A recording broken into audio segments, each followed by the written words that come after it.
Have you ever noticed how some folks in their 60s, 70s, and beyond seem to glow with energy? Almost like they've discovered a secret to staying vibrant? Meanwhile, others feel like their body's battery is draining faster than it used to. Well, here's the thing. It's not just luck or genetics. A lot of it comes down to habits. The things we do every day, often without even thinking, can either add years to our lives or quietly chip away at them. Now, if you're watching this, I'm guessing you're someone who wants to make the most of this chapter of life. And that's exactly why we're here today. Over the next little while, we're going to talk about 4 habits that, if we're not careful, can sneak up on us after 60 and shorten our lifespan. But don't worry, this isn't about fear or guilt. It's about awareness. And better yet, for every habit we'll discuss, I'll share simple, doable steps you can take today to turn things around. Sound good? Let's start with the first habit, one that's so common. Most of us don't even realize we're doing it. Habit 1. Sitting too much, moving too little asterisk asterisk. You know that phrase, move it or lose it?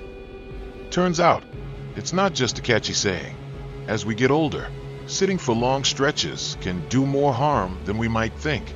It weakens our muscles, stiffens our joints, and even slows down our circulation. Over time, that can lead to bigger issues, like heart problems, diabetes, or even falls. But here's the kicker. It's not about running marathons or hitting the gym 7 days a week. It's about small, consistent movements. Let me give you an example. My neighbor Martha used to joke that her recliner had a gravity problem. Once she sat down, she couldn't get up. But then she started setting a timer every hour. When it went off, she'd walk to the kitchen for a glass of water, do a few gentle stretches by the window, or even just stand up and march in place during TV commercials. Within weeks, she noticed her legs felt stronger, her mood lifted, and that stiffness in her mornings? Gone. The best part? She didn't have to overhaul her life, just interrupt the sitting. So here's your takeaway. Every hour, find a reason to get up. Stretch toward the ceiling, walk around the house, or sway to a favorite song. And if you're up for it, aim for 20 to 30 minutes of light activity most days. A walk around the block, a beginner's yoga video, even dancing while you fold laundry. Your body thrives on movement, no matter how small. Habit 2. Eating like you're still 40 asterisk asterisk. Now, let's talk about something we all love, food. Here's the truth. Our nutritional needs change as we age. That salty snack or sugary treat we enjoyed decades ago, it hits differently now. Too much processed food, sugar, or even oversized portions can lead to inflammation, weight gain, and blood pressure spikes. But I'm not saying you need to give up every food you love. It's about making smarter swaps that still bring joy. Take my friend Carl. He used to eat frozen meals every day. Quick, easy, but loaded with sodium. His energy would crash by noon, and his doctor warned him about his heart. Then he started making one small change, cooking one fresh meal a day. Nothing fancy, maybe scrambled eggs with spinach for breakfast, or a big salad with grilled chicken for lunch. He kept his favorite Friday night pizza, but added a side of roasted veggies. Within a month, he dropped a few pounds. His blood pressure improved, and he told me, "I forgot how good real food tastes." Here's what to try. Focus on adding nutrients rather than restricting yourself. Toss extra veggies into soups, choose whole grain bread over white, and swap sugary drinks for flavored water or herbal tea. And here's a pro tip. As our sense of taste changes with age, experiment with herbs and spices, rosemary, garlic, turmeric. They make food delicious and fight inflammation. Now, these first 2 habits, moving more and eating mindfully, are powerful starting points. But they're just the beginning. In the next part, we'll tackle 2 more sneaky habits that might be holding you back, including one that's silently harming your health. Even if you've never smoked a day in your life. You know, when we talk about health after 60, most folks immediately think about diet, exercise, or doctor visits. But there's something else, something quieter, that can chip away at our well-being just as much as any physical habit. And here's the thing. It's not something you can see on a lab report or an x-ray. Let's talk about it. Habit 3. Letting loneliness creep in. Have you ever heard the saying, loneliness is the ultimate poverty? Well, science backs that up. Studies show that feeling isolated or disconnected can be as harmful to our health as smoking 15 cigarettes a day. It weakens the immune system, raises blood pressure, and even makes us more vulnerable to depression. But here's the good news. Connection is like a superpower, and it doesn't require a packed social calendar, just a few meaningful moments. Take my cousin Ed. After he retired, he spent months cooped up at home, watching the news and feeling like the world was passing him by. Then his daughter signed him up for a weekly birdwatching group at the local nature center. At first, he grumbled, "I'm not a joiner." But after a few outings, he met folks who shared his love of cardinals and crossword puzzles. Now he's the one organizing monthly potlucks.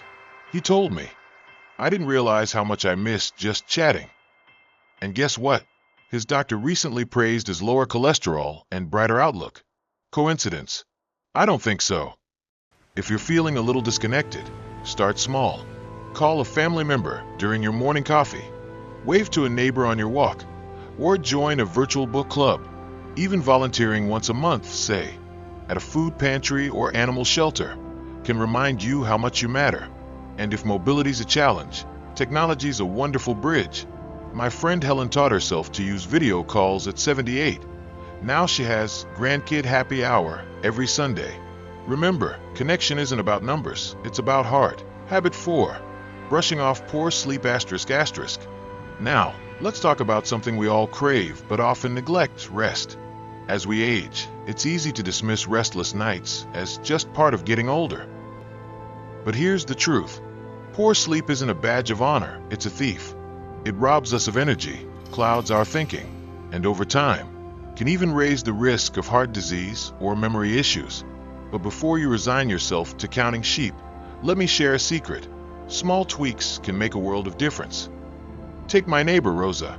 She used to watch crime dramas until midnight, then wonder why she'd wake up groggy. Her turning point? She swapped those suspenseful shows for calming music and a crossword puzzle an hour before bed. She also started opening her curtains first thing in the morning to let in natural light. Within weeks, she was falling asleep faster and waking up feeling refreshed. "I forgot what a good morning feels like," she laughed. Here's what you can try. Aim for a consistent bedtime, even on weekends. Wind down with a warm bath or a few pages of a feel-good book. Keep screens out of the bedroom, yes, even the TV. And if you're up during the night, don't stress. Get up, sip some water, and try. You know, there's a saying I love. Growing older is inevitable, but growing stale is optional. And that's really what this journey is about, isn't it? Not chasing youth, but embracing the kind of vitality that lets you savor every sunrise, every grandchild's laugh, every moment that makes life worth living. So let's tie it all together. How to take these changes from ideas to action without feeling overwhelmed. Now, I know what some of you might be thinking. That's a lot to remember. How do I even start? Let me share a secret. You don't have to tackle everything at once. In fact, the best changes happen one tiny step at a time. Take my friend Linda. After her 65th birthday, she felt stuck, too tired to move, too isolated to reach out, and surviving on toast and tea. So she picked one habit to focus on: movement. She started with 5 minutes of stretching every morning. Once that felt natural, she added a daily walk around her backyard. Then, she invited a neighbor to join her. Bit by bit, those small steps became her new normal. Today, she's leading a walking group and trying zucchini noodles for the first time. Here's the magic. When you improve one area of your life, it ripples into others. Move more, and you'll sleep better. Sleep better, and you'll crave healthier foods. Eat well, and you'll have the energy to connect with others. It's all connected. So pick one habit that feels doable. Maybe swapping that afternoon soda for herbal tea, or calling a friend every Tuesday, and let it snowball. And let's talk about something we haven't touched on yet: your beliefs. If you tell yourself, "I'm too old to change," guess what? You'll be right. But if you whisper, "I'm worth the effort," something shifts. I've seen it time and again. My Uncle Ray, at 82, decided to learn the harmonica, just for fun. Now he plays at the local senior center every month. He's made friends, sharpened his mind, and even says his breathing's improved. Was he a prodigy? Nope. He just refused to let a number define him. Now, let's be real. Some days, you'll skip the walk. You'll eat the cake. You'll binge a TV show till midnight. And that's okay. This isn't about perfection. It's about progress. What matters is showing up for yourself most of the time. Think of it like tending a garden. A little watering here, a little weeding there, and before you know it, you've grown something beautiful. So, my friends, here's my challenge to you. This week, choose one small change from what we've discussed. Maybe it's adding a vegetable to your dinner plate, or setting a bedtime alarm, or texting a loved one just because. Then, come back here and tell me how it went in the comments. I'll be reading every single one, because your stories inspire me as much as I hope this video inspires you. If this resonated with you, hit that like button. It helps others find this video. And if you're new here, consider subscribing. We're all about thriving, not just surviving, at any age. Thank you for spending this time with me. Remember, the best chapters of your life aren't behind you. They're waiting to be written. Now go out there and live them.